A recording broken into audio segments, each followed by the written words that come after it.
கிறிஸ்து இயேசுவில் அன்பிற்கினிய சகோதரர்களே, சகோதரிகளே, இயேசுவின் திரு இதயம் எப்படிப்பட்டது என்பதை இன்றைய நற்செய்தியினுடைய இறுதி வசனம் வார்த்தைகள் நமக்கு மிக தெளிவாக தெரிவிக்கிறது. நேர்மையாளர்களை அல்ல, பாவிகளையே அழைக்க வந்தேன் என்றார். அப்படி என்றால் நாம் எப்படி இதை புரிந்து கொள்வது? அப்பொழுது நேர்மையாளர்களாக வாழ்வதனால் எந்த ஒரு பயனும் இல்லையா?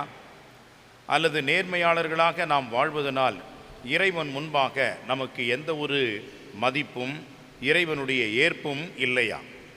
பாவிகளாக இருந்தால்தான் நமக்கு இறைவனுடைய ஏற்பும் மதிப்பும் உண்டா என்று நமக்கு ஒரு எண்ணம் எழலாம். ஏன் நாம் நேர்மையாளர்களாக இருக்க வேண்டும்? பாவிகளாகவே இருந்துவிட்டால் இயேசு நம் பக்கம் இருப்பார், நம்மை அழைப்பார் என்று நினைக்கலாம். இதற்கு சரியான ஒரு பதிலாக வருவதுதான் ஊதாரியின் மைந்தன் அந்த கதை. அன்புக்குரியவர்களே, அந்த கதையிலே பாருங்கள், அந்த இளைய மகன் எல்லாவற்றையும் எடுத்து ஆண்டவரிடம், தன்னுடைய தந்தையிடமிருந்து வெகு தொலைவில் அவன் பிரிந்து வாழ்கின்றான். இவ்வாறு வாழ்கின்ற அவன் அந்த உறவை நினைத்து மீண்டும் திரும்புகின்றான். அப்பொழுது தந்தை அவனுக்கு எல்லாவற்றையும் தருகின்றார், செய்கின்றார். ஆனால் தன்னோடு இருக்கின்ற அந்த முதல் மகனுக்கு அவர் என்ன செய்யவில்லை என்று அவர் நினைத்தாலும் கூட, என்னுடையதெல்லாம் உன்னுடையதே என்று நினைத்து நீ பெருமை கொள் என்று அந்த முதல் மகனுக்கு ஆறுதல் கொடுக்கின்றார். இதுதான் கடவுள். எனவே கடவுளுடைய அன்பு கண்மூடித்தனமானது. அந்த அன்பு என்பது நல்லதை மட்டுமே பார்க்கும், நம்முடைய குற்றத்தை பார்க்காது. ஆனால் நாம் மனம் திரும்பி வருகின்ற அந்த நிலையை கண்ணோக்கும். எனவே தான் பாவிகளை தேடி வந்தேன், அவர்களுக்கே நான் மீட்பராக வந்தேன். மருத்துவர்கள் என்று சொல்லக்கூடியவர்கள் நலமாக இருக்கக்கூடியவர்களுக்கு அல்ல, நோயுற்றவர்களுக்கும் நலம் இல்லாதவர்களுக்கும் அவர்களுக்குமே தான் வந்திருக்கின்றார் என்ற வகையிலே நானும் பாவிகளை தேடி வந்திருக்கின்றேன் என்று ஆண்டவர் சொல்கின்றார். அன்புக்குரியவர்களே, இந்த ஒரு வார்த்தைக்கு அர்த்தம் கொடுக்கின்ற வகையில்தான் இன்றைக்கு மத்தேயு என்பவரை சுங்கச்சாவடியில் அமர்ந்திருப்பதை பார்க்கின்றார். இந்த சுங்கச்சாவடி என்று எதை சொல்கின்றோம் என்று சொன்னால், இப்பொழுது இருக்கக்கூடிய டோல்கேட், இவைகளைத்தான் அன்றைக்கும் சுங்கச்சாவடி என்றார்கள். இன்றைக்கு எப்படி இந்த போக்குவரத்தை எல்லாம் கட்டுப்படுத்துகின்றார்களோ, அதே போன்று கட்டுப்படுத்துகிறேன் என்ற பெயரிலே காசு சம்பாதிக்கிறார்களோ, கொள்ளையடிக்கின்றார்களோ, அதே போன்றுதான் அன்றைக்கும் கொள்ளையடித்திருக்கின்றார்கள், காசு சம்பாதித்திருக்கின்றார்கள். வருமானத்தை பெருக்கி அவர்களும் வளமாக ஆட்சியாளர்கள் வாழ்ந்திருக்கிறார்கள், மக்களை நசுக்கி இருக்கின்றார்கள். எனவே இந்த சுங்கச்சாவடி என்று சொன்னாலே எல்லோருக்கும் எரிச்சல். இன்றைக்கு எப்படி நமக்கு எரிச்சலும் புகைச்சலும் வருகிறதோ, அதைவிட அதிகமாக சுங்கச்சாவடி என்று சொன்னால் அவர்களுக்கு அதிகமான எரிச்சலும் புகைச்சலும் யூதர்களுக்கு உண்டு. காரணம், இதையெல்லாம் கண்ட்ரோல் செய்கின்றவர்கள், கட்டுப்படுத்தி நிர்வகிக்கின்றவர்கள் ரோமையர்கள். இந்த ரோமையர்கள் என்று சொல்லக்கூடியவர்கள் ஆட்சியாளர்களாக இருந்தார்கள். அப்பொழுதெல்லாம்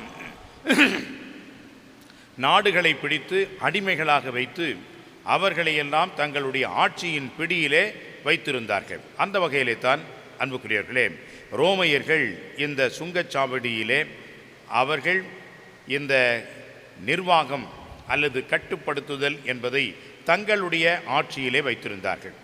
அவர்களுக்கு அடிமைகளாகத்தான் ஒரு சில யூதர்கள் வாழ்ந்தார்கள் அல்லது சமாரியர்கள் இருந்தார்கள். அந்த வகையிலே இந்த மத்தேயு என்று சொல்லக்கூடியவர் இந்த யூதர்களுக்கு அடிமையாக தன்னுடைய இனத்து மக்களுக்கு எதிர்ப்பாக இந்த சுங்கச்சாவடியிலே அமர்ந்து பாவம் வழியிலே இந்த பணத்தை சம்பாதித்த கூட்டத்தில் ஒருவராக இருந்தார். இவர் ஒரு திருடராக கண்டிப்பாக இருந்திருக்க வேண்டும்.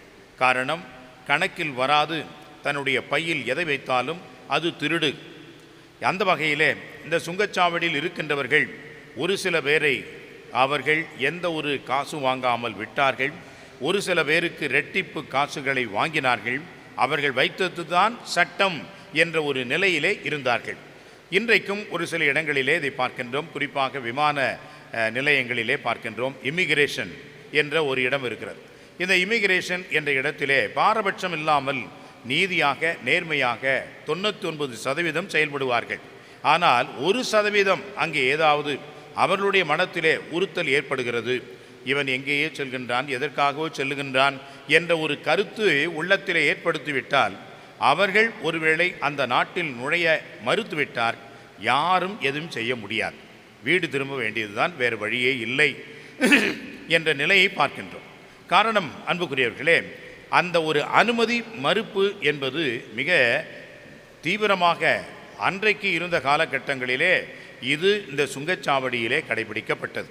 எனவே இந்த அனுமதி மறுப்பு என்ற நிலையிலே அதிகமான காசு கொடுக்க வேண்டிய ஒரு கட்டாயம் வருகின்ற பொழுது அந்த காசையும் இவர்கள் பையிலே போட்டுக்கொண்டு இவர்கள் பணக்காரர்களாக ஆகிக் கொண்டே இருந்தார்கள். அன்புக்குரியவர்களே, திருட்டுத்தனமாக பணம் சம்பாதிக்கின்றவர்கள் ஒருவேளை நேற்று முளைத்த காளான் போல அவர்கள் வளர்ந்தாலும் செழித்தாலும் நிச்சயமாக நீடித்த நிலையான அமைதியையும் வாழ்வையும் பெற முடியாது. அந்த பணமே காசே அவர்களுக்கு எதிர்ப்பாக இருந்து எதிர் சாட்சியாக இருந்து அவருடைய வாழ்வை சின்னாபின்னமாக்கும் என்பதற்கு யூதாஸ் நமக்கு சிறந்த ஒரு உதாரணமாக இருக்கின்றார். அந்த வகையிலே இந்த சுங்கச்சாவடியிலே அமர்ந்திருந்த இந்த பாவி, இந்த திருடன், இவன் காட்டி கொடுக்கின்றவன், தனது இனத்துக்கு எதிரானவன், ரோமையர்களுக்கு கட்டுப்பட்ட அடிமை என்றெல்லாம் வெறுத்து ஒதுக்கிய இந்த மனிதனை ஆண்டவர் என்ன செய்கின்றார்? பார்க்கின்றார்.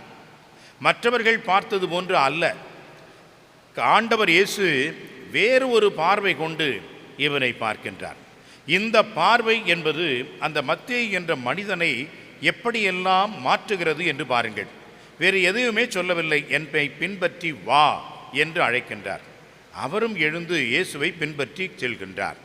இந்த வார்த்தைகள் மிக எளிமையான சுலபமான வார்த்தைகளாக சுருக்கமாக இது எழுதப்பட்டிருக்கிறது என்று சொன்னாலும் இந்த வார்த்தையில் அடங்கி இருக்கின்ற உட்பொருள் என்பது அன்புக்குரியவர்களே மிகப்பெரிய ஒரு கதை, மிகப்பெரிய ஒரு படமாகவே எடுக்கலாம். காரணம், ஆண்டவர் இயேசு அந்த மனிதனை பார்க்கின்றார். அந்த பார்வையிலே கனிவு இருக்கிறது, அந்த பார்வையிலே மன்னிப்பு இருக்கிறது, அந்த பார்வையிலே அழைப்பு இருக்கிறது, அந்த பார்வையிலே அந்த மத்தேயு தேடிய அந்த உண்மையான இரக்கம், மன்னிப்பு, கருணை இருக்கிறது. அதைத்தான் அந்த மத்தேயு பார்த்தார். அதே போன்று ஆண்டவர் இயேசு அந்த மத்தேயுவை பாவியாக பார்க்கவில்லை. இவன் மிகப்பெரிய ஒரு புனிதராக வரப்போகிறார், நற்செய்தியாளராக எனக்காக எழுதப் போகிறார் என்றெல்லாம் வருங்காலத்தை ஆண்டவர் கண்கொண்டு அந்த பார்வையை அவர் மேல் செலுத்துகின்றார். அவரும் அந்த இரக்கத்தை பெற்ற அனுபவத்தை அவர் பெறுகின்றார். எனவே இந்த ஒரு பார்வை என்ற நிகழ்வு எவ்வளவு அதிகமான ஒரு மாற்றத்தையும் தாக்கத்தையும் அந்த மனிதனுடைய வாழ்விலே ஏற்படுத்தி இருக்கிறது என்று சொன்னால், இதுவரைக்கும் காசு சம்பாதித்த ஆசையை விட்டுவிட்டார், இதுவரைக்கும் தான் பயன்படுத்தி அந்த சுங்கச்சாவடியை விட்டு எழுந்து விட்டார். இனிமேல் எனக்கு இது தேவையில்லை என்பதை அவர் எழுந்து தன்னுடைய பாவ நிலையிலிருந்து விட்டு எழுந்து இயேசுவை பின்பற்றி வருகின்றார். இயேசுவிடம் என்ன இருக்கிறது? பணம் இல்லை, சுங்கச்சாவடி இல்லை, அதிகாரம் இல்லை, அடித்து பிழைக்கக்கூடிய வாய்ப்பு இல்லை. இயேசு என்ற ஒரு தனி மனிதனை, இறைவனுடைய மகனை அவர் ஏற்றுக்கொண்டவராக அவர் பின் வருகின்றார். அன்புக்குரியவர்களே, இதுதான் முழுமையான மனமாற்றம். இதுதான் ஒரு கொள்கை பிடிப்பின் தீவிரமாக இருக்கக்கூடிய ஒரு மனிதனுடைய வாழ்வு. இது யார் யாருக்கெல்லாம் கிடைத்ததோ அவர்களெல்லாம் இயேசுவை வேரோட்டமான வகையிலே பின்பற்றினார்கள். மற்றவர்களெல்லாம் மேலோட்டமாகத்தான் பின்பற்றினார்களே ஒழிய இந்த வேரோட்டமான விசுவாச வாழ்வு என்பது அனுபவத்தின் அடிப்படையிலே அமைந்திருக்கிறது. இந்த அனுபவம் தான் அன்புக்குரியவர்களே பல பேரை மாற்றியிருக்கிறது. இயேசுவின் திரு இதயம் என்பது ஏதோ மனித உடலில் உள்ள ஒரு உறுப்பு என்று நாம் எடுத்துக்கொள்ளக்கூடாது. இயேசுவின் திரு இருதயம் என்பது இயேசுவினுடைய ஒட்டுமொத்த முழுமையான ஒரு ஆழ்தன்மை கொண்ட நபராக இருக்கிறது. எனவே தான் அந்த இதயத்திலே பொங்கி வழிகின்ற அந்த இரக்கமும் அன்பும் கருணையும் இன்றளவும் நம்மேல் பொழிந்து கொண்டிருக்கின்றதாக நாம் கருதுகின்றோம், இந்த அனுபவத்தை பெறுகின்றோம். எனவே தான் அன்புக்குரியவர்களே, இயேசுவின் திரு இருதயம் பாவிகளாகிய நம்மை தேடி வந்த இருதயம், பாவிகளை நம்மை நேசிக்கின்ற இருதயம், நாம் எப்பொழுது திரும்பி வருவோம் என்று காத்து கொண்டிருக்கின்ற இருதயம், நாம் திரும்பி வருகின்ற பொழுது நம்மை கட்டி அணைத்து கொள்கின்ற ஒரு இருதயம், நம்மிடம் இருக்கின்ற பாவத்தை பார்க்காமல் நம்மிடம் இருக்கக்கூடிய தூய்மையான ஒரு மனிதனை, மாற்றத்தை எதிர்பார்க்கக்கூடிய ஒரு இதயம்.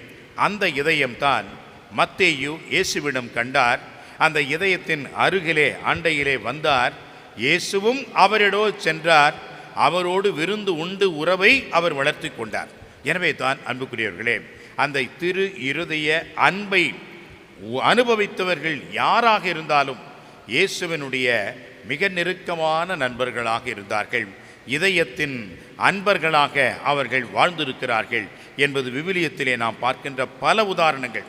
அந்த வகையிலே தான் அன்புக்குரியவர்களே, நாமும் இயேசுவின் திரு இருதய பக்தியை கொண்டிருக்கின்றோம்.